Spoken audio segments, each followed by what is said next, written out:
Bilirik ki, Hz. Əyyub əleyhissalam bir çox imtihanlarla üzləşdi, bir çox ilahi sınaqlarla üzləşdi. Hətta demək olar, bütün ilahi sınaqlar, imtihanlar nə var idisə, onun bütün növləri ilə qarşılaşdı. Həm malı ilə, həm canı ilə, həm övladları ilə Allah Teala onu imtihan elədi. Bu imtihanların pik nöqtəsində, belə deyək, Hz. Əyyub əleyhissalam üzünü Allaha tutaraq belə buyurdu. Buyurdu ki, İnni məssəniyyəz-zur və əntə ərhamur rahimin. Dedi, ey Rəbbim, mənə çətinliyi üz verib. Zur hər növ çətinliyə deyərlər. Həm cismani, həm ruhi və s. Mənə çətinliyi üz verib və sən də ərhəmər rahiminsən. Maraqlı nöqtə budur ki, Hz. Əyyub əleyhissalam öz müraciətində son dərəcə ədəbə riayət edir. Heç bir şikayət ifadələri olmadan Allaha sözünü deyir.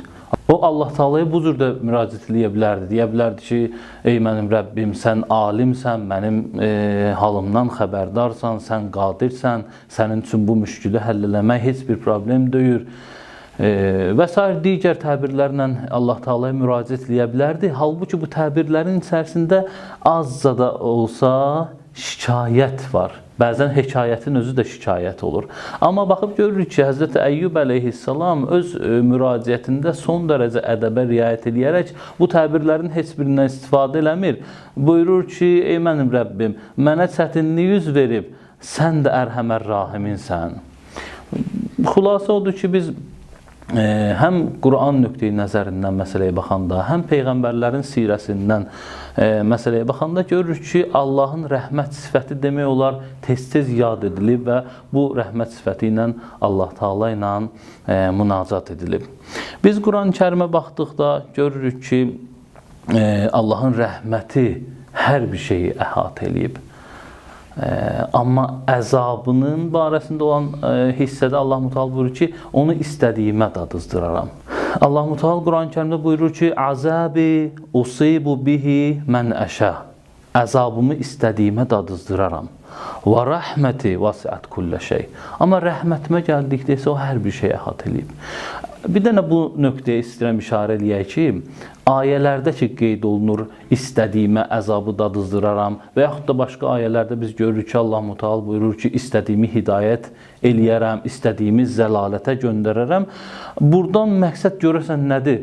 Bəzən elə başa düşülür ki, heç bir hikmət olmadan, heç bir məqsəd olmadan Allah Teala bunu hidayət edir, digərini zəlalətə göndərir. Amma əsl həqiqətdə işin mahiyyəti bundan ibarətdir. Çünki biz bu istəməklə olan ayələr ki, şaə feilindəndir, məşiyyət ayələri adlanır bu ayələr. Biz bunu bilməliyik ki, Allahın məşiyyət ayələrinin hamısı onun hikmətinə söykənir. Xülasələşdirsək məsələni, Allah Teala bəndənin ləyaqətinə əsasən o ilə rəftar edir. Əgər bəndənin ləyaqəti varsa, onu hidayət edir. Belə deyək də, bəndə bir addım qabağa gəlirsə, Allah 10 addım qabağa gəlir. Yox, bəndə hər cür dəvətlərə rəğmən üst çevirib gedirsə, Allah Teala onu zəlalətə göndərir. Bu məsələ də bu cürdür. Allah istədiyinə əzabı dadızdırar. Bunun içində Allahın qüdrətinə də işarə var. Yəni, istər Fironlar olsun, istər Nəmrudlar olsun, böyük güc, qüdrət sahibi hesab olunan şəxslər olsun, onlara Allahın əzabının dadızdırmağında heç bir müşkül yoxdur. Bu, Allahın qüdrəti çərçivəsindədir.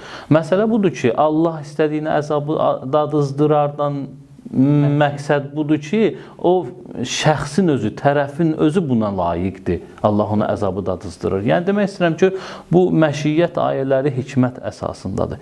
Qaldı ki, rəhmət hissəsində Allah Teala buyurur ki, və rəhməti vəsiət kullə şey.